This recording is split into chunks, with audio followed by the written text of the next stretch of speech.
Hello, Internet. My name is Corey, and it has been a very long time since I've done anything video related. And to keep the creative juices flowing, I've been sitting on this idea for a while now. Every time I shoot a roll of medium format film, I'm going to record myself scanning it. I'm going to talk about my workflow, initial thoughts, settings, location scouting, whatever pops up in my head is going to be a part of the video. So, without further ado, welcome to Roll Reveal. And because people don't go on the internet and lie, I've actually already seen everything I'm about to scan. So, welcome to episode 000.5. And I wasn't joking, I literally spent 2 days scanning and editing, shooting everything on my Mac and PC, only to realize I made the editing process a nightmare. So I've streamlined all of it to my PC. It's a massive silver lining though. Two things. One, future videos are going to be a piece of cake. I've kind of streamlined everything to make it so much easier on myself. And the second thing you're going to notice, I'm back on the OG version of Epson Scan. I don't have to use the 2 version that they force you to use on the Mac. I have this beautiful little button here called Digital Ice. I'm so excited to be scanning again. You have no idea. Before I really get into Joe taking a photo of me, taking a photo of him, I want to briefly talk about the settings that I'm using in the Epson software. The biggest thing I'm going to have selected is professional mode. One, it gives you way more options in terms of actual settings to choose from. And two, I'm a professional. Obviously, I'm going to have that selected. Next is going to be your film type. I'm shooting Portra 160, which is a color negative film. If I was shooting black and white, I would select that, so forth. 48-bit color, more the merrier. Same with DPI. I have it at 1200, which is perfectly fine for Instagram and smaller kind of prints. If I knew that I was going to be printing in the long run, I would obviously select a higher DPI, walk away, let the scanner take 40 minutes to do its thing. It's pretty slow. None of this stuff is actually played with until I do a preview. It's your curves, histograms, color selection, all that kind of stuff. I don't touch that until afterwards. The next thing though is your unsharp mask. I normally almost always use medium. I've been playing around with medium and high.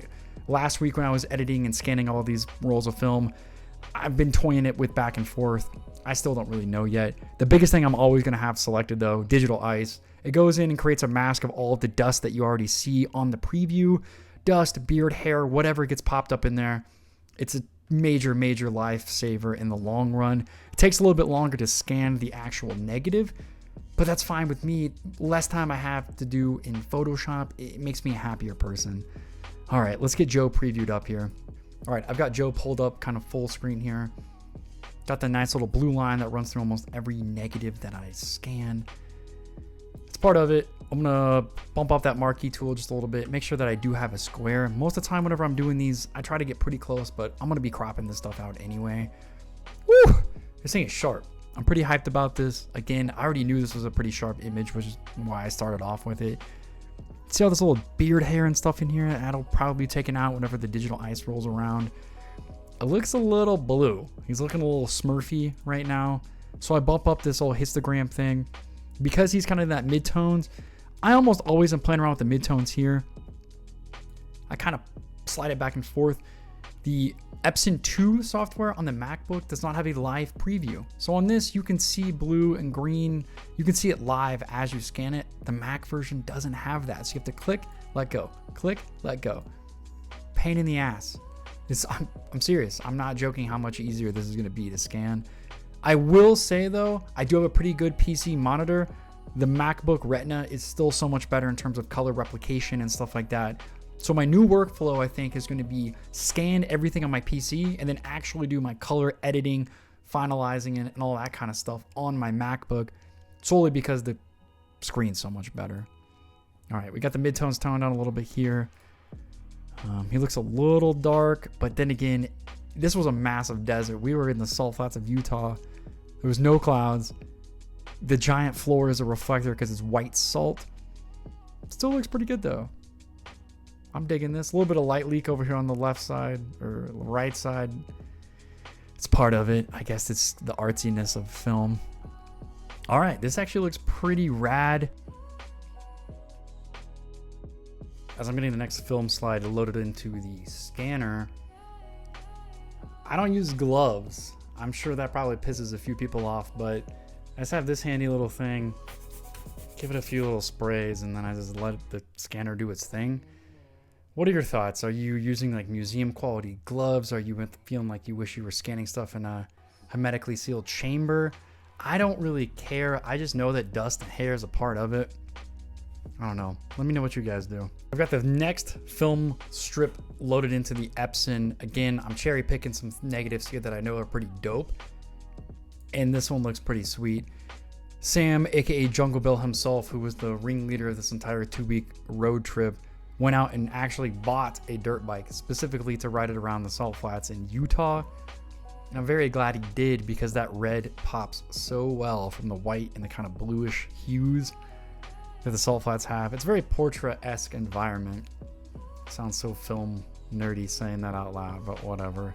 I got the preview rolling in here because, I already looked at these last week, but it's still so cool. I'm gonna get the full zoom in here, but this one is just Brock chilling behind the red bike. He's got the long hair, he's got the white helmet on, he's got the red bike popping with this kind of, like I said, blue subtle hue of the background of the mountains with also the kind of off-white salt. It just looks pretty rad. It's a cool little vibe going on here, minus all the dirt and stuff, as I was just talking about not using gloves. It's pretty bright. Again, I'm in the desert. It's a white floor, ground. Bump down those highlights a little bit. By doing that though, it's obviously going to change the exposure with everything. When you're bumping that highlights down, it's going to actually cause everything. Highlights are going to be the far right, or it's going to be the white here, which is obviously mainly going to be your brightest part of the actual photo itself. Because I mainly do a lot of the stuff in the midtones here, that's going to bring back in that red of the bike. It does look a little pink, but I think that's more or less just the Epson preview. It looks way better whenever you scan it. This looks so cool. I just love the way he's looking off. He's got the tattoos, the long hair. It's dope. It's just a cool vibe to it. A lot of the times whenever I come back from a multi-week trip like this, or just an overnight camping trip where I actually managed to shoot some film for once, I will go and kind of create this digital contact sheet in my head and just do previews of the rolls, try to see if there's any 2 or 3 images that really stand out to me, and then I'll go back and scan those. Most of the time though, I'll scan everything and think everything sucks, and then I'll wait a few weeks and go back and look at it again and realize you're just being over dramatic and most of your stuff is not actually as bad as you think it is. The reason why I'm bringing all this up, this sunset was definitely a predetermined kind of shot. I had an idea of what it was going to look like before I actually pressed the shutter, and I'm hoping that it turns out pretty well because I have some behind the scenes photos of it. I also have a reel where I'm looking through the waist level viewfinder of the Hasselblad, giving you a kind of behind the scenes look of how I'm seeing the shot before I actually press the shutter. Let's get this kind of in the marquee tool here. Ooh, that looks sick. I'm gonna zoom in so I can actually see what I'm doing, but I already kind of know this is gonna be kind of a blue hue. The sunset didn't have any oranges or reds or anything. It was more of these purples and light pinks, which kind of works because the overall Portra tones of the salt flats really kind of vibe with that sunset. I know that the white salt is going to be a little bit blue. Again, I got the preview coming up here. It's very blue, but that's okay though. About as blue as that line running through it. Jeez. Histograms rolling up here. I'm going to select this black border. Kind of really make sure that I'm not a huge fan of having those really light shadows. I like having a little bit of contrast to it. Everyone's a little bit different. Bring that marquee tool over. Again, like I knew this was going to be a little bit of a bluer sunset.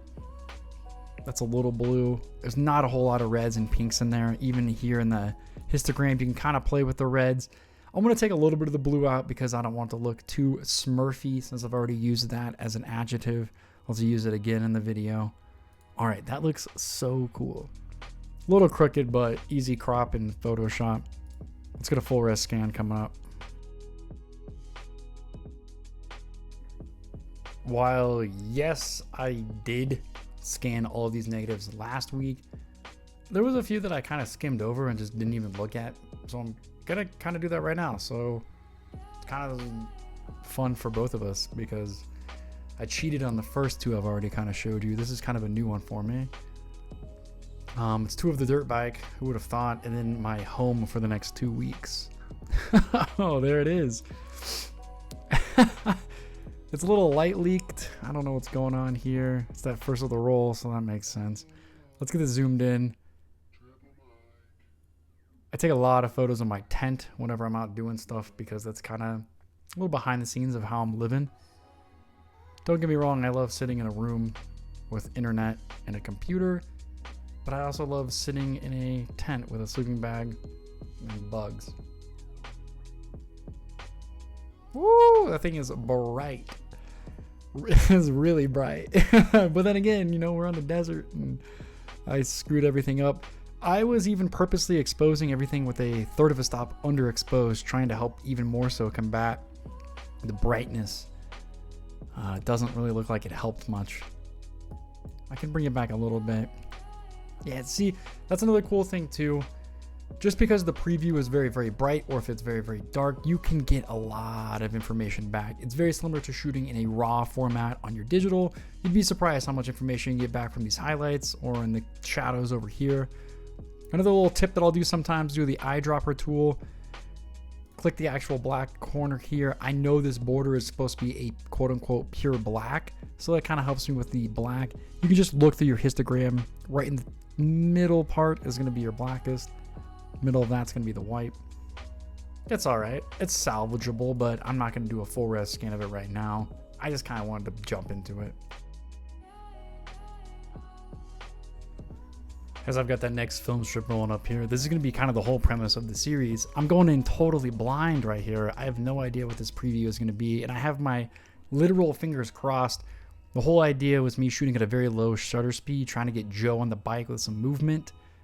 I think I was shooting at f/22 at 1/60th of a second, so I don't really think anything is going to be in focus. I just hope something is. Oh, please be in focus. It's bright. That's what it is, though. All right, this could be cool. Let's get it zoomed in.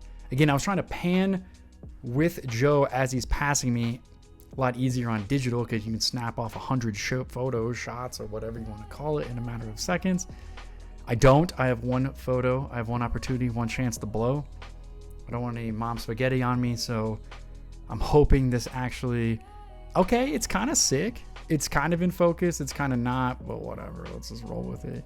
It's kind of bright. That's what it is. Bring in the kind of curve. I'll bring back a little bit here. Joe is kind of in focus. It's giving you a pretty good idea of motion. I don't want it to be too dark because I still want a little bit of separation between him, the background, the foreground, all that kind of stuff. Yes, I know he's riding a red motorcycle. That's way too blue, a little bit too green. I'm trying to find a nice little happy balance here between the greens and reds. Let's bump the red up back a little bit. I want the red to pop, but I don't want it to be too poppy. Okay, that looks pretty sick right there too. I'm pretty hyped about this kind of stuff. All right, let's get this full res scan coming in.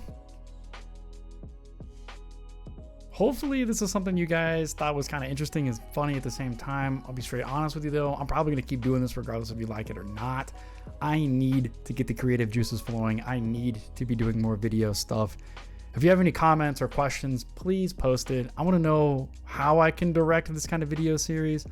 I think it's kind of cool. I get a lot of questions about my workflow and scanning and my initial thoughts and stuff. A lot of the times I'm not really taking it as seriously as people think I am. I'm trying to have a good time with it, which is why I want to start doing this video series to really open up and talk with other film photographers or just photographers in general. I'm all about trying to help each other out.